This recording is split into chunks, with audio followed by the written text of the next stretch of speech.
The morning sun cast long, sharp shadows across the concrete entrance of the unfamiliar high school.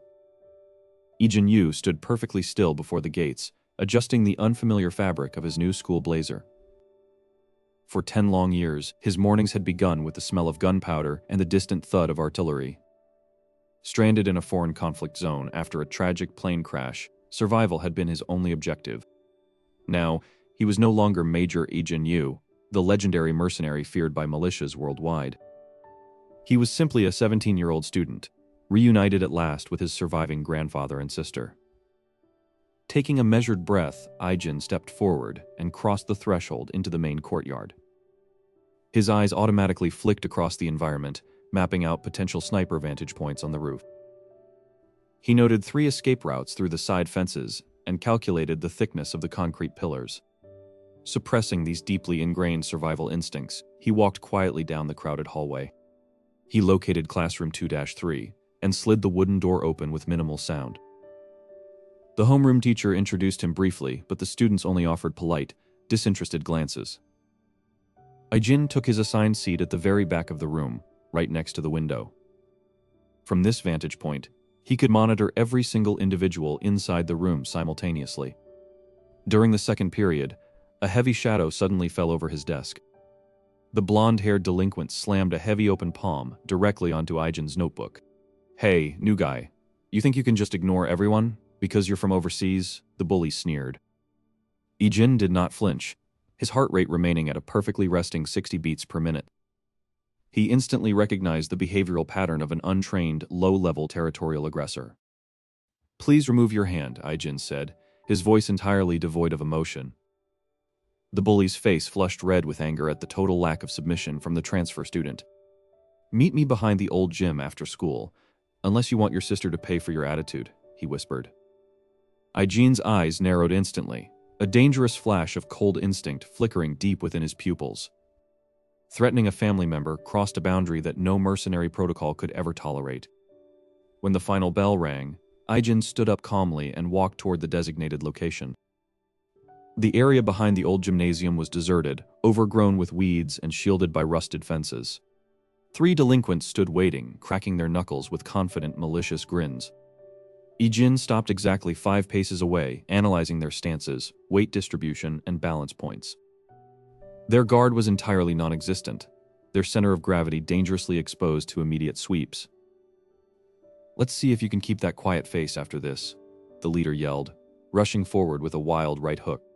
To Ijin, the punch moved through the air with agonizing, predictable slowness. With a fraction of a second to spare, Ijin pivoted lightly on his left heel to completely evade the strike. He simultaneously extended his right open palm, driving it hard into the leader's exposed chest. The breath exploded from the bully's lungs as the precise kinetic force sent him crashing onto the dirt.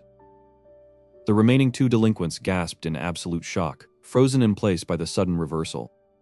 Before they could react, Ijin closed the distance with 2 swift, blindingly fast steps. He grabbed the second bully's extended collar, using the attacker's own forward momentum to sweep his legs. A sharp elbow strike to the third opponent's solar plexus instantly neutralized the final threat. Within less than 10 seconds, all 3 aggressors lay groaning helplessly on the cold ground. Ijin slowly knelt beside the terrified leader, his expression colder than a winter storm. "If you ever approach me or mention my sister again, I will treat you as an enemy combatant," Ijin murmured softly. The leader nodded frantically, tears of absolute primal terror welling up in the corners of his eyes. Satisfied that the tactical threat was mitigated, Ijin stood up, picked up his bag, and smoothly walked away. 10 minutes later, his face softened into a warm smile as he spotted Daeon waving energetically from across the street. "Brother, what took you so long? Let's go home, grandfather made stew tonight," she shouted cheerfully. "I just had to take care of a minor orientation matter," Ijin replied gently, matching her pace.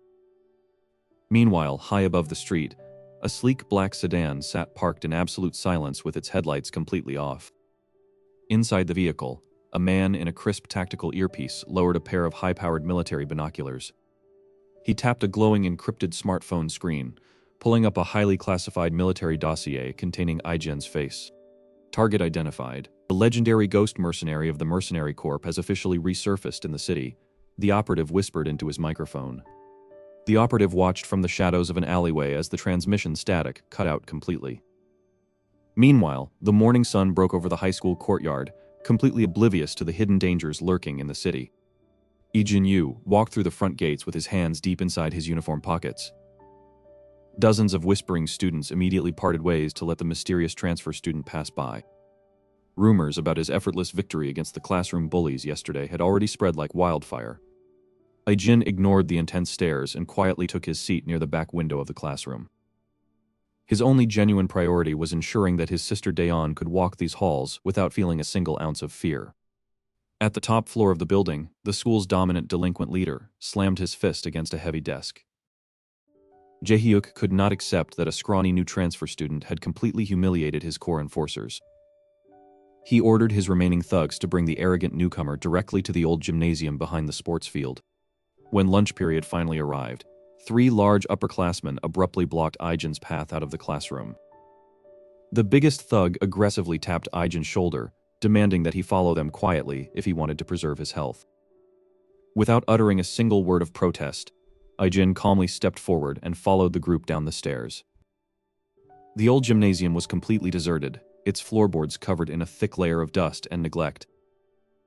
Jae-hyuk was waiting in the center of the court, surrounded by a dozen seasoned street fighters from the upper classes. He taunted Ijin, explaining that the school hierarchy was absolute and that a nobody could never overthrow it. Ijin quietly assessed the environment, mapping out the escape routes, weapon locations, and the structural blind spots within 3 seconds. His battle-hardened mind categorized the entire gathering, not as a schoolyard dispute, but as a low-level combat encounter. Losing his patience, Jae-hyuk snapped his fingers and commanded his closest enforcers to break the boy's legs. 2 massive thugs charged forward simultaneously, swinging heavy wooden broom handles directly at Ijin's head. Ijin stepped inside the first attacker's guard with blinding speed, completely rendering the weapon's range entirely useless. He delivered a precise, lightning-fast palm strike directly to the thug's chin, instantly disconnecting his consciousness. The second attacker froze in absolute horror as his massive partner collapsed heavily onto the floorboards. Before the boy could even process the movement, Ijin swept his leg low, sending him crashing into the ground. The remaining 10 delinquents backed away in unison, realization dawning upon them that they were dealing with a monster. Ijin stood perfectly upright, his breathing completely calm as if he had merely taken a casual stroll. Enraged and terrified by his crew's cowardice, Jae-hyuk pulled a concealed switchblade from his inner pocket. He lunged forward frantically, aiming the sharp blade directly toward Ijin's unprotected shoulder. Ijin didn't even flinch. Instead, his mercenary reflexes intercepted the attack with absolute surgical precision. With a slight twist of his wrist, he effortlessly disarmed the delinquent leader and forced him to his knees. Ijin leaned down slightly, his voice dropping to a whisper that chilled the entire room to its core. He warned Jae-hyuk that any further disruption to his peaceful life or his sister's safety would result in a permanent termination of his freedom. Sobbing from both pain and sheer psychological terror, Jae-hyuk nodded repeatedly, completely breaking his pride. Ijin released his grip, retrieved his school bag from the floor, and calmly walked out into the afternoon air. Within an hour, the entire school's dominant delinquent ring had been completely and silently dismantled from the top down. Later that evening, Ijin sat at the small kitchen table, quietly enjoying a warm, home-cooked meal prepared by Daeon. Daeon smiled brightly as she talked about her day, completely unaware of the violent storm her brother had averted. Seeing her genuine laughter confirmed to Ijin that every single tactical intervention was entirely worth the effort. However, the fleeting moment of domestic tranquility was abruptly shattered by a heavy, rhythmic vibration inside his blazer pocket. He pulled out a encrypted military-grade transponder that he had not utilized since his official departure from the battlefield. The caller ID displayed a highly restricted alphanumeric sequence belonging exclusively to the high-ranking Tactical Security Division. Ijin stepped out onto the darkened balcony, sliding the receiver open with a practiced flick of his thumb. A cold, professional female voice cut through the static, addressing him by his old combat designation. Ghost, an elite corporate convoy has just been compromised within your sector, and the primary asset is currently compromised, the voice stated firmly. Before he could even formulate a response, an immense explosion thundered from the financial district just 3 miles away, lighting up the midnight sky in a brilliant shroud of fire. The violent shockwave rattled the windows of the apartment complex, sending a clear signal to Ijin's battle-hardened senses. Ijin instantly calculated the distance and caliber of the detonation based on the acoustic delay. His grandfather checked the hallway, ensuring that Daeon was still sound asleep inside her room. Assured of his family's temporary safety, Ijin quietly slipped on his heavy dark jacket. Suddenly, his encrypted burner phone vibrated with an incoming text from an unlisted military frequency. The brief message demanded his presence at a secure underground parking facility downtown within 15 minutes. Moving through the deserted alleys, Ijin merged seamlessly into the shadows to avoid street cameras. He arrived at the designated concrete garage where a black armored limousine sat with its engine idling. A high-ranking security commander stepped out of the vehicle and immediately saluted the young mercenary. The commander explained that an elite corporate executive required immediate, absolute tactical defense against professional assassins. Ijin quietly accepted the mission parameters, knowing his unique skills were perfectly suited for high-stakes protection. Within minutes, the vehicle sped through the dark streets toward a highly secured penthouse complex. Inside the penthouse, President Suk paced nervously across the room while smoking a cigarette. The doors slid open to reveal Ijin, whose youthful appearance instantly shocked the anxious corporate billionaire. President Suk demanded to know why a mere high school kid had been assigned to such a lethal crisis. Ijin did not offer an explanation, choosing instead to thoroughly inspect the locking mechanisms of the windows. The security commander firmly reminded the president that this specific agent possessed a flawless survival record. Yielding to the pressure, the elite executive sat down heavily, begrudgingly accepting the arrangement. Ijin positioned himself in the absolute center of the room, maximizing his lines of sight to every entry point. For the next 2 hours, an oppressive silence blanketed the high-rise building as the storm outside intensified. Suddenly, the main circuit breaker tripped, plunging the entire penthouse into absolute darkness. Backup generators failed to activate, confirming to Ijin that this was an intentional tactical sabotage.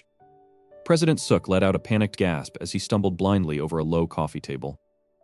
Ijin moved through the pitch black with perfect precision, grabbing the executive by his collar to pull him upright. He ordered the politician to remain absolutely silent and press his back against the solid concrete pillar. A faint electronic clicking sound echoed from the heavy reinforced entry door across the corridor. The heavy steel door swung open slowly, revealing 3 heavily armed figures wearing advanced night vision goggles. Ijin blended into the deep shadows near the hallway, his breathing rhythmic, shallow, and entirely undetectable. The lead assassin raised his weapon, gesturing for his squad mates to clear the left flank of the living room. Before the second operative could take a step, Ijin lunged forward like a striking viper. With a precise sweep, Ijin severed the lead soldier's weapon strap and slammed his elbow into the man's throat. The remaining 2 assassins instantly spun around, trying frantically to track the impossibly fast target. Ijin dropped low to the ground, executing a powerful leg sweep that brought the second operative crashing down. He used the falling soldier's body as a temporary shield against a sudden burst of suppressed gunfire from the third man. Seizing the brief reload window, Ijin threw his tactical knife with lethal pinpoint accuracy across the room. The blade struck the final assassin's forearm, forcing him to drop his submachine gun with a sharp groan. Within less than 30 seconds, all 3 professional intruders lay neutralized and groaning on the floor. President Suk peeked out from behind the pillar, his jaw dropped in sheer awe of the teenager's monstrous capability. Ijin did not celebrate, noticing immediately that the soldiers carried specialized communication links that were still active. A cold, synthetic voice suddenly crackled through the fallen leader's radio earpiece, addressing Ijin by his old mercenary designation. The voice over the radio calmly stated that a secondary heavy ordnance squad had already rigged the lower levels of the tower with thermite explosives. A sudden loud beep resonated from the earpiece as a high-frequency jamming signal severed all outside communication. The piercing screech of static in his earpiece immediately triggered Ijin's well-honed tactical instincts. He reflexively stepped in front of Yona, shifting his center of gravity to shield her from any immediate physical vectors of attack. Shadows danced ominously along the far end of the corridor as 3 heavily armed operatives clad in dark tactical gear advanced with raised suppressed firearms. Ijin quickly scanned the narrow hallway, calculating the bullet trajectories and noting the lack of viable cover nearby. Yona gripped the back of Ijin's crisp school blazer tightly, her breath hitching as she realized their communication lines were completely dead. With a soft but firm voice, Aijin instructed her to stay low against the reinforced wall and not to move under any circumstances. The lead operative raised his weapon to fire, but Aijin sprinted forward with explosive speed, instantly closing the distance before the trigger could be pulled. He deflected the muzzle of the weapon upward with a precise strike of his palm, forcing the wild burst of gunfire harmlessly into the concrete ceiling. Utilizing the forward momentum, Aijin delivered a crushing elbow strike straight to the operative's armored chest, shattering the heavy breastplate. The second attacker tried to swing his rifle around, utterly stunned by the high school student's overwhelming physical strength and speed. Aijin did not give him the chance to recover, sweeping the man's legs out from under him with a rapid, low-angling kick. The falling mercenary slammed hard against the floor, instantly knocked unconscious by the sheer kinetic force of the impact. The final assailant drew a tactical combat knife, his posture shifting into a highly proficient close-quarters assassination stance. Aijin's expression remained utterly blank, his old mercenary mindset taking complete control as he recognized the specific military knife style. The assailant lunged forward with a lethal thrust aimed directly at Aijin's throat, cutting through the heavy air. Sidestepping the blade by a mere millimeter, Aijin grabbed the man's wrist and twisted it backward until the joint loudly popped. The knife clattered heavily onto the marble tiles as the final attacker collapsed to his knees, gripping his ruined wrist in agony. With a swift, non-lethal strike to the neck, Aijin ensured the final threat was thoroughly neutralized before stepping away. The high-frequency jamming signal suddenly ceased, filling the quiet space with the reassuring sound of approaching security sirens from outside. Turning back toward the corner, Aijin offered a reassuring hand to Yona, his cold demeanor instantly melting back into that of a normal student. She looked at him with profound awe, realizing that this ordinary-looking high schooler possessed the heart and skill of an absolute guardian. Within hours, the elite corporate security forces arrived to secure the facility, confirming that the entire threat network had been successfully dismantled. The next morning arrived with a clear blue sky, casting a beautiful golden warmth over the streets of Seoul. Walking to school, Aijin adjusted his backpack while listening to his sister Daeon talk excitedly about her upcoming school exams. For the first time in 10 brutal years, he felt no need to look over his shoulder for hidden snipers or explosive traps. As they reached the grand school gates, his classmates Sukju and Jaehyung waved frantically from the courtyard to catch his attention. Jaehyung sprinted over and slung a friendly arm around Aijin's shoulders, complaining loudly about a difficult math homework assignment. Aijin smiled, listening to the mundane grievances of ordinary teenage life with a deep, silent appreciation. The local school delinquents who used to terrorize the weaker students now walked past them with their heads bowed in quiet respect. The classroom was filled with the comforting chatter of students, the rustling of textbooks, and the distant sound of a sports whistle from the field.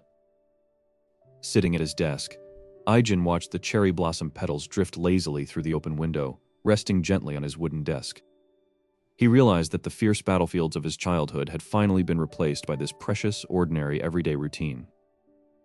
When the final bell rang, signifying the end of the school day, the group immediately made plans to visit their favorite local tteokbokki restaurant. Later that evening, the cozy aroma of home-cooked stew filled the small, familiar apartment where his grandfather was waiting.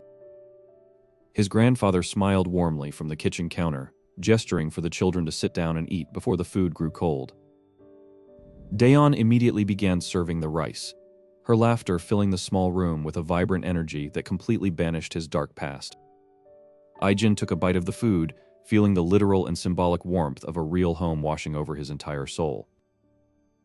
The dangerous ghost of the mercenary known as High Teen Soldier was gone, replaced fully by a boy who finally had a family to protect. He looked out the living room window at the quiet city lights, knowing with absolute certainty that his long, bloody war was finally over. Encircled by love, safety, and a true future, Aijin Yu had finally returned home to live the peaceful life he always deserved.